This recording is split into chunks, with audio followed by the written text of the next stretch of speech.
1 December 1948 অস্ট্রেলিয়ার Adelaide শহরের সোমারটন সৈকত। ভোরের আলো ফুটতেই স্থানীয়রা বালুর উপর হেলান দিয়ে থাকা এক ব্যক্তির মৃতদেহ দেখতে পায়। লোকটির পরনে ছিল দামি স্যুট, চকচকে জুতো আর টাই। দেখে মনে হচ্ছিল তিনি শান্তিতে ঘুমাচ্ছেন। কিন্তু পুলিশের তদন্ত শুরু হতেই বেরিয়ে আসে এমন কিছু তথ্য যা গত ৭৫ বছর ধরে পৃথিবীর বাঘা বাঘা গোয়েন্দাদের ঘুম কেড়ে নিয়েছে। আজ আমরা জানব ইতিহাসের সব থেকে রহস্যময় কেস তামাম সুদ বা সোমারটন ম্যান সম্পর্কে। পুলিশ যখন লাশটি তল্লাশি করে তারা অবাক হয়ে যায়। লোকটির পকেটে কোনো মানিব্যাগ ছিল না, কোনো পরিচয়পত্র ছিল না।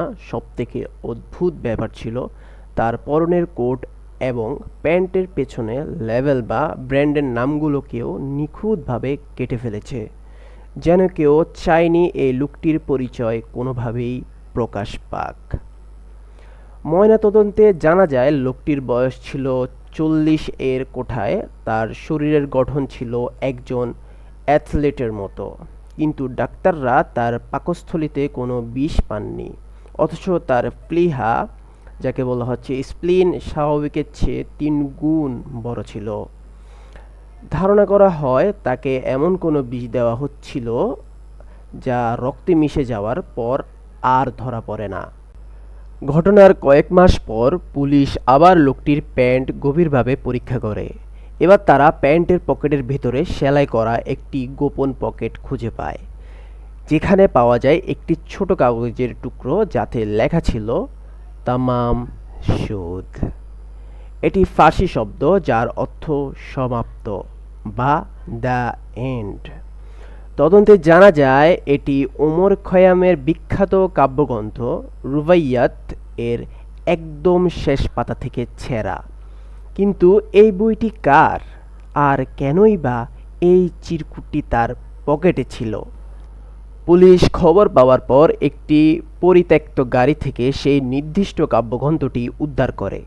বইটির পেছনে পেন্সিল দিয়ে হাতে লেখা ৫ লাইনের একটি গোপন কোড পাওয়া যায়।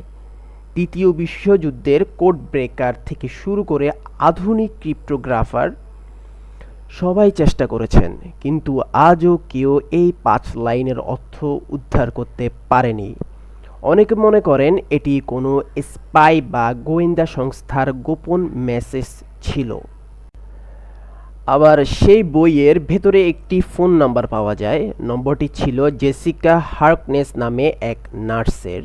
পুলিশ যখন জেসিকার কাছে যায় তিনি সোমারটন ম্যানকে চেনেন বলে অস্বীকার করেন, কিন্তু যখন তাকে সোমারটন ম্যানের প্লাস্টার কাস্ট দেখানো হয় তিনি প্রায় মূর্ছা যাচ্ছিলেন। জেসিকা আমৃত্যু এই রহস্য গোপন রেখেছিলেন। ধারণা করা হয় সোমারটন ম্যানের সাথে তার কোনো গোপন সম্পর্ক ছিল। দীর্ঘ ৭৪ বছর পর ২০২২ সালে অ্যাডিলেড বিশ্ববিদ্যালয়ের অধ্যাপক এভট ডিএনএ পরীক্ষার মাধ্যমে দাবি করেন সোমারটন ম্যানের আসল নাম চার্লস ওয়েব। তিনি মেলবোর্নের একজন ইলেকট্রিক্যাল ইঞ্জিনিয়ার ছিলেন, কিন্তু পরিচয় পাওয়া গেলেও রহস্য কিন্তু শেষ হয়নি। কেন একজন সাধারণ ইঞ্জিনিয়ার নিজের পরিচয় মুছে ফেলে অন্য শহরে মারা গেলেন?